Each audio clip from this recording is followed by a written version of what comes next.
Welcome to Bulletproof English, the podcast that gives you real, usable English for real-life situations.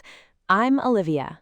And I'm Mark, and today we are tackling something that makes a lot of people, myself very much included, want to quietly hide behind a potted plant.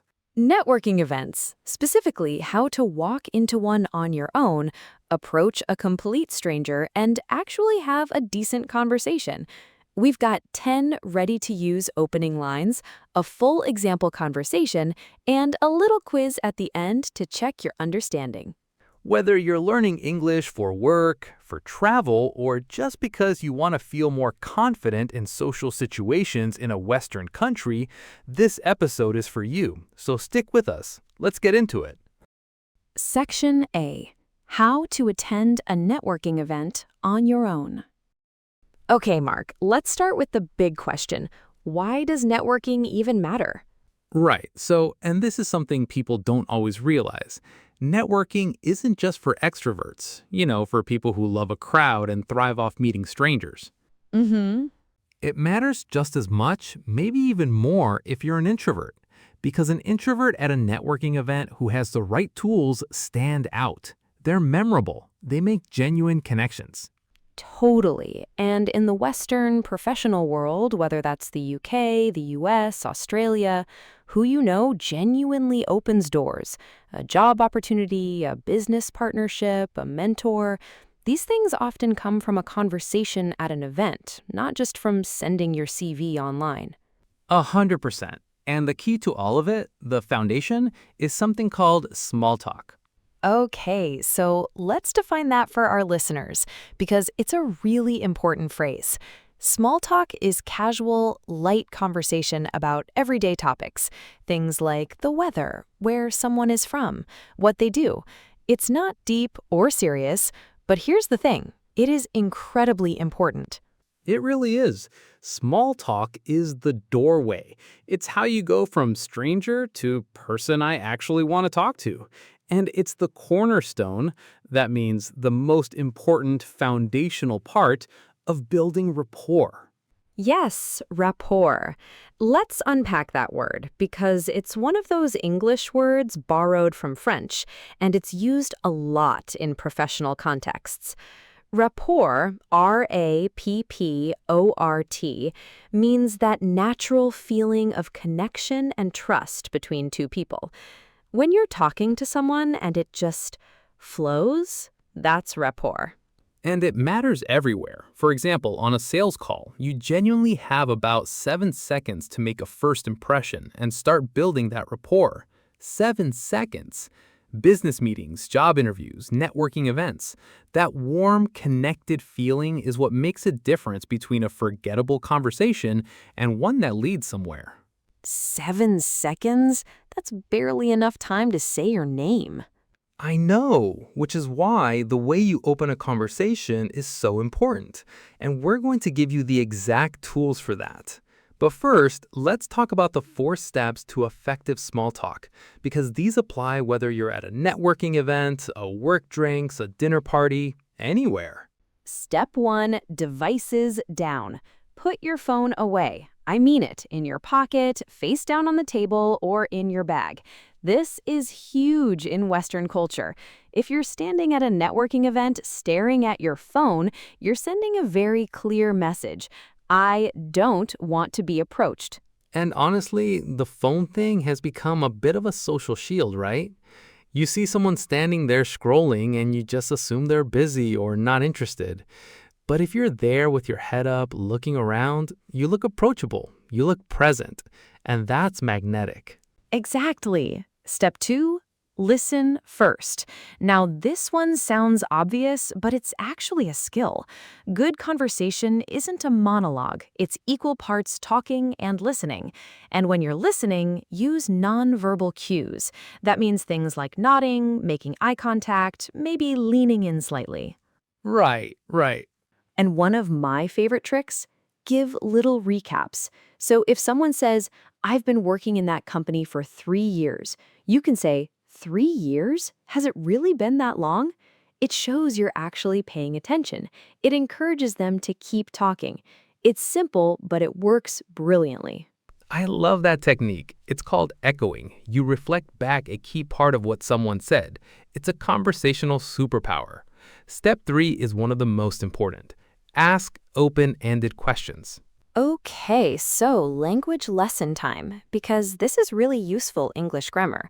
A closed question is one that can be answered with just yes or no. Like, have you been all right? Yeah, fine, thanks. End of conversation. But an open-ended question invites the person to elaborate, to share more. So instead of have you been all right, which is closed, you'd say, how have things been? And suddenly the person has space to actually tell you something real. Open questions usually start with how, what, why, tell me about. They open doors. Closed questions can close them. Such a good distinction. And the fourth step, respond enthusiastically. When someone tells you something, show that you're engaged. Oh, wow, really? Or, that's so interesting. How did that come about? Positivity is contagious. It makes people feel valued, and it makes you more memorable. And this is a cultural note worth mentioning. In many Western countries, especially the US, enthusiasm in conversation is completely normal and expected. It's not fake or over the top. It's welcoming. If you respond to everything with a flat, okay, or just nod silently, people can misread that as disinterest. So lean into the energy a little. It goes a long way. Brilliant. Okay, so to recap Section A, networking matters for everyone. Small talk builds rapport. Rapport builds relationships. And the 4 steps, devices down, listen actively, ask open-ended questions, and respond with enthusiasm. Beautiful. Now let's get to the fun part. Before we dive into the good stuff, if you are finding this useful, do us a massive favor and hit like and subscribe. It genuinely helps more people find us. And if you don't subscribe, how will you know which buffet table to find us at next time? Seriously though, it means the world. Right, let's get into it. Section B. 10 statements to say when approaching someone for the first time. These are actual lines you can use, and we're going to go through each one, talk about why it works, add a bit of context. Olivia, number 1. Hi, how's your day been so far? Now, this sounds simple, almost too simple, but it's genuinely great because it's warm, it's personal, and it's open-ended. How's your day been so far invites a real answer, not just fine. And so far is a lovely little phrase because it implies the day's not over yet. The best part might still be coming. It's subtly optimistic. Culturally, in the UK, Americans often find British small talk a bit reserved, but something like this works beautifully anywhere. It's low pressure, no agenda. Number 2, is this your first time at the event? This is brilliant because if they say yes, you're both in the same boat and you can navigate it together. And if they say no, they become the expert. You can ask them what to expect, who they've met before.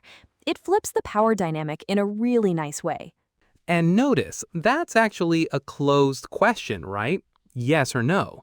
But it works here because of the context. The trick is to follow it up immediately. Is this your first time? Oh, brilliant, me too. What brings you here? Now you've opened it right up. Good point. Number 3, and this one is very, very British. Terrible weather, good that we're indoors. Or on a sunny day, great weather, pity we're indoors.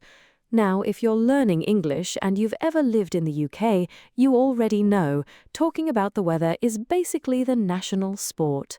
Huh, it's true. And the reason it works so well as an opener is that it's completely neutral and universally relatable. Nobody's going to be offended by a comment about the weather. It's a safe, friendly, shared observation. And that second version, great weather, pity we're indoors, is just a little self-deprecating, which the British absolutely love. Self-deprecating, that means making a gentle joke at your own expense. It's a huge part of British humor, and to a lesser degree, Australian humor too. Americans tend to be a bit more straightforwardly positive, so depending on where you are, just calibrate slightly. Number 4. Hi, which organization are you with? What do you do? 2 for the price of 1. This is a very natural double question at a professional networking event. It acknowledges the context you're in, and it gets straight to it without being weird or abrupt. And because you're at a networking event, asking what someone does is completely expected. It's not nosy, it's normal. Though, side note, in a purely social setting, like a house party or a date, leading immediately with, "What do you do?" can feel a bit transactional. People sometimes feel like they're being evaluated. So context matters.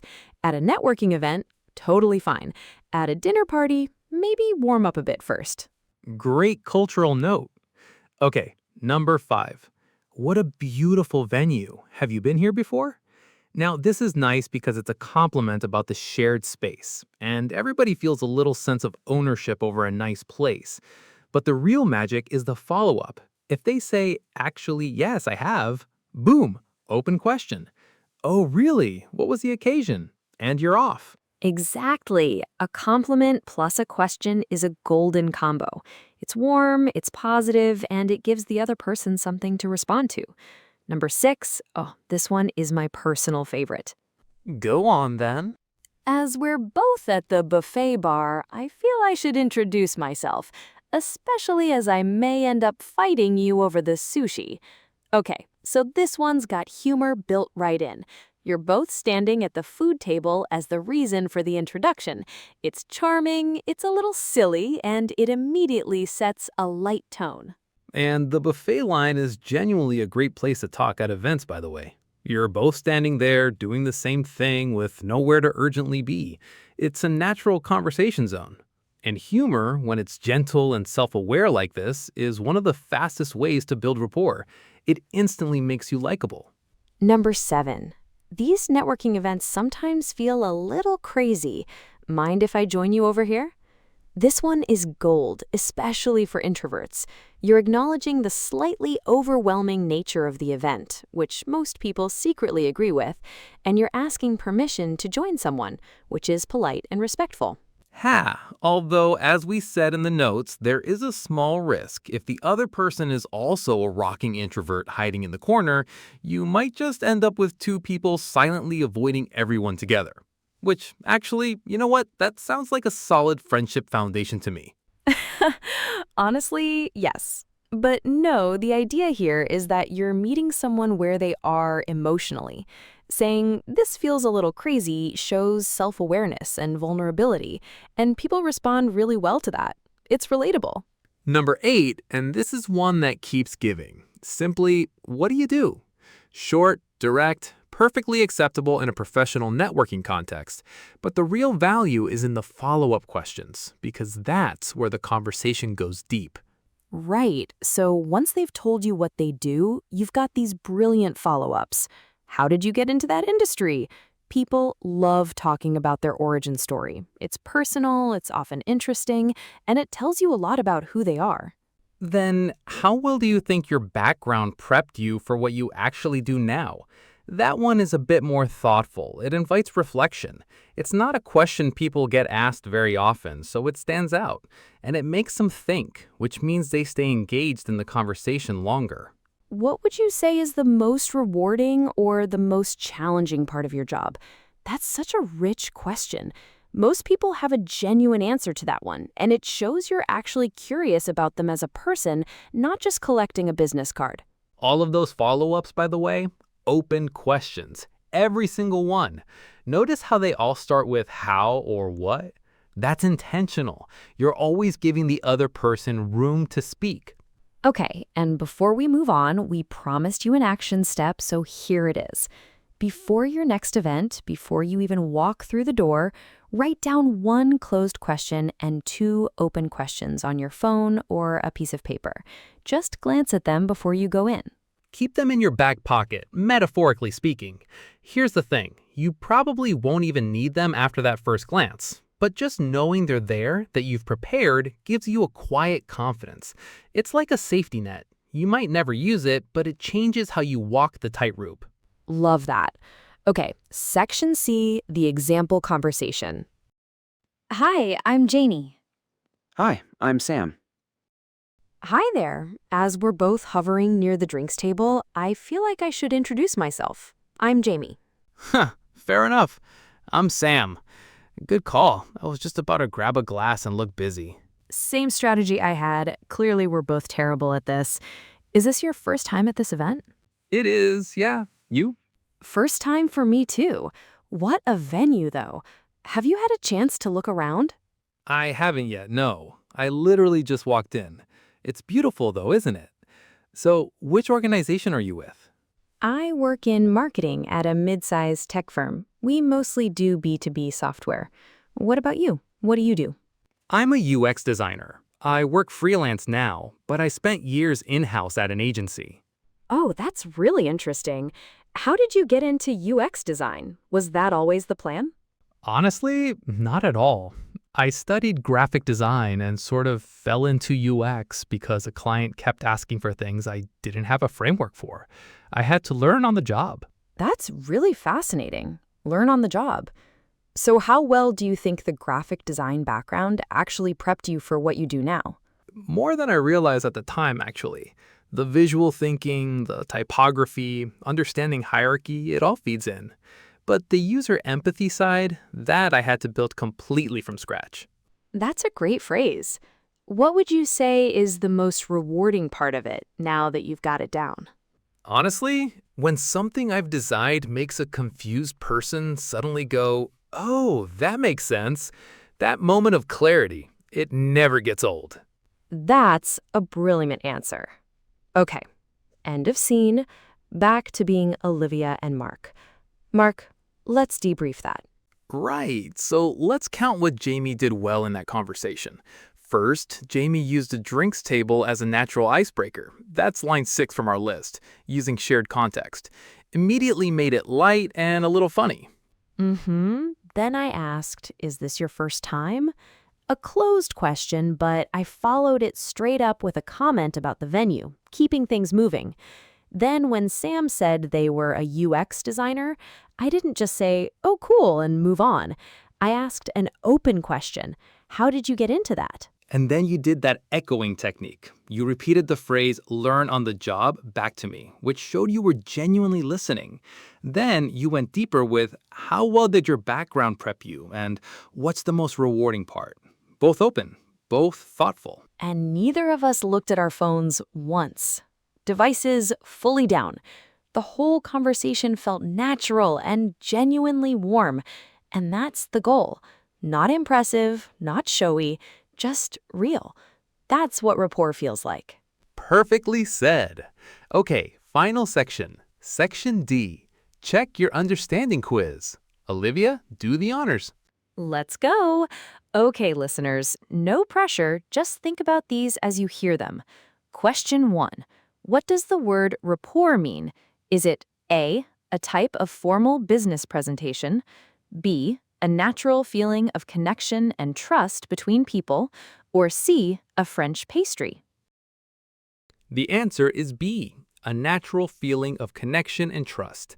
And yes, it is borrowed from French, but it is definitely not a pastry.